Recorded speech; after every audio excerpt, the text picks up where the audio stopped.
in the autonomic nervous system. In the central nervous system, the brain and the spinal cord, the cerebral cortex affects the autonomic nervous system. But wait a minute, isn't that where I have my conscious activities? What does the cerebral cortex deal with? Your voluntary. With my voluntary, for the most part, voluntary things that I do. It's higher order thinking. So therefore, how does that affect the autonomic? Well, just because I don't know why. I just don't understand it. Oh my goodness, that's the funniest thing I ever heard.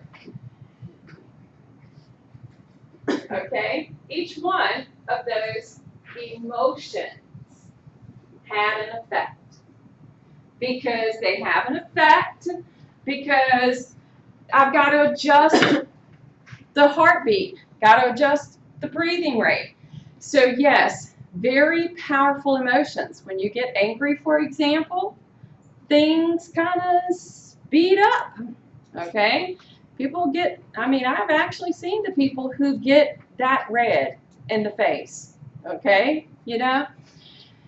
Our hypothalamus, which is primitive region, but the nuclei that are present are responsible for a lot of these activities of the body, keeping the species alive, as well as the midbrain, the pons, and the medulla. Primitive regions, once again, keeping the species alive. For the spinal cord, it's important that the body gets rid of waste. So one of the things that the spinal cord can help with, for example, the bladder. When you empty your bladder, that organ goes flat. The cells of that organ allow the bladder, which was round before you had micturition, which is urination, it was round, but once you urinate, it goes flat. And so as the fluid makes its way from the ureters back to it, it'll begin to fill up again. It has fibers, nerve fibers attached to it that pick up the stretch of the bladder. And that lets us know, okay, well maybe I can hold it, or I can't hold it anymore, I gotta go. And that is part of the spinal cord's ability to help us do that. Same thing for defecation. Nerves that are present will help determine how we really need to go. Okay, I gotta go, I gotta go, I gotta go. So different levels of the central nervous system are involved in keeping the autonomic nervous system working correctly. Because we have learned so much about the autonomic nervous system, the pharmacology dealing with the nervous system,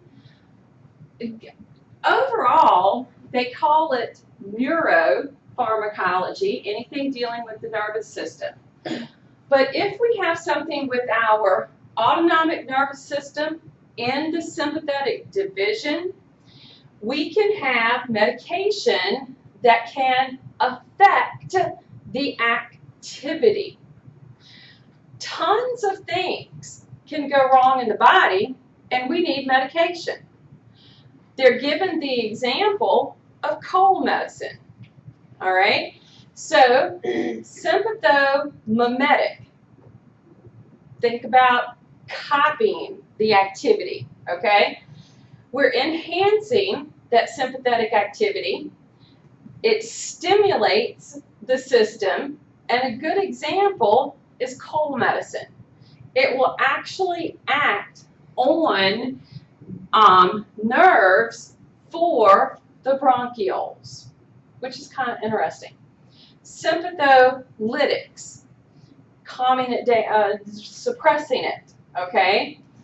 Their goal is to decrease the effects. It's one of the ways that blood pressure medicines can work, okay? Not the only way, but one of the ways that blood pressure medicine can work. If it's the parasympathetic, same thing. They can have medications to enhance or decrease. Some medications can act directly on neurotransmitters, the actual release of a chemical. For example, Prozac, which is used in cases of depression. How many of y'all think of caffeine as a drug?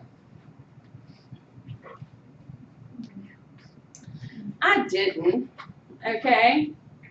And then, you know, I start learning, and I'm like, don't, please call that. But it is, okay? Caffeine is a drug. The way that it works is kind of interesting. It's kind of cool, the way that it works. So what it'll do is it will compete with adenosine. That causes sleepiness. So the way that the caffeine works, note, very similar structure. So what it will do is it will go and affect receptors. So receptors that would normally accept adenosine, the caffeine is blocking them.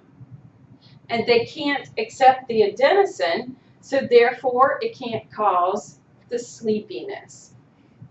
I'm always amazed at people who can drink like a whole pot of coffee at 5 o'clock in the evening and still go to bed at 8 o'clock. I'm always amazed at that. I've never known, you know. I have my 1 cup of coffee in the morning and I'm done, you know, for the day.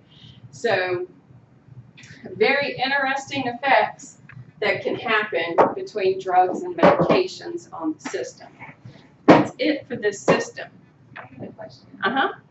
When you do that with coffee, is it kind of immune to it? All right, now wait a minute. Do what?